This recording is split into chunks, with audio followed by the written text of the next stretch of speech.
ബഹുമാന്യരായ അധ്യക്ഷരെ, എൻ്റെ പ്രിയപ്പെട്ട സുഹൃത്തുക്കളെ, അസ്സലാമു അലൈക്കും വറഹ്മത്തുള്ളാഹി തആല വബറകാതുഹു.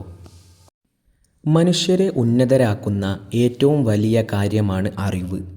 അറിവുള്ളവർ സമൂഹത്തിൽ എന്നെന്നും ആദരിക്കപ്പെടുകയും ബഹുമാനിക്കപ്പെടുകയും ചെയ്യും. വിശുദ്ധ ഖുർആൻ ഇങ്ങനെ ചോദിക്കുന്നുണ്ട്: നിങ്ങളിൽ അറിവുള്ളവരും അറിവില്ലാത്തവരും തുല്യരാണോ? ഏത് കാര്യത്തെക്കുറിച്ചും അറിവുണ്ടായിരിക്കുക എന്നത് വലിയ മഹത്വം തന്നെയാണ്. ആദം നബി അലൈഹിസ്സലാമിനെ സൃഷ്ടിച്ച സമയത്ത് അള്ളാഹു അദ്ദേഹത്തിന് സർവ്വ വസ്തുക്കളുടെയും പേരുകൾ പഠിപ്പിച്ചു കൊടുത്തെന്ന് പറയുന്നുണ്ട്. ഇസ്ലാമിൽ പ്രബോധനവുമായി വന്ന എല്ലാ പ്രവാചകന്മാരും നല്ല വിവരമുള്ളവരായിരുന്നു.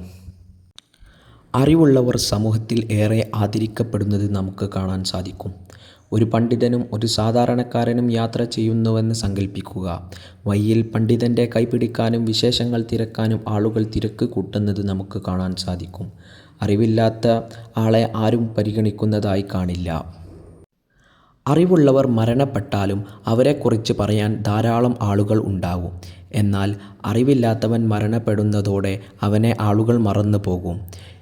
എന്തെങ്കിലും എങ്ങനെയെങ്കിലും പഠിച്ചതുകൊണ്ട് അറിവുണ്ടാകണമെന്നില്ല. അതിന് ചില മര്യാദകളൊക്കെ പാലിക്കണം. കാര്യഗൗരവത്തോടെ പഠിക്കുക, അതുമായി ബന്ധപ്പെട്ട കാര്യങ്ങൾ ബഹുമാനിക്കുക, പഠിച്ചതനുസരിച്ച് പ്രവർത്തിക്കുക എന്നിവയെല്ലാം മുഖ്യമാണ്. അത്തരത്തിലുള്ള അറിവിനെ സ്ഥാനം ലഭിക്കുകയുള്ളൂ. ഞാനൊരു കാര്യം ഉണർത്തി നിർത്തുകയാണ്. നമ്മളൊക്കെ കുട്ടികളാണ്. പഠിച്ചു വളരേണ്ട കാലമാണിപ്പോൾ. അവസരങ്ങൾ ധാരാളമുണ്ടായിട്ടും നാം അതൊന്നും ഉപയോഗപ്പെടുത്തുന്നില്ല. പലരും ആർക്കോ വേണ്ടിയാണ് പഠിക്കുന്നത്. ഉമ്മ വഴക്ക് പറയുമെന്നോ ഉസ്താദുമാർ കണ്ണുരുട്ടുമോ എന്നൊക്കെ പേടിച്ചാണ് നമ്മളിൽ പലരും പഠിക്കുന്നത്. നമുക്കൊരിക്കലും പുരോഗതി ഉണ്ടാവുകയില്ല. മാത്രമല്ല നമ്മെ ആദരിക്കപ്പെടുകയുമില്ല.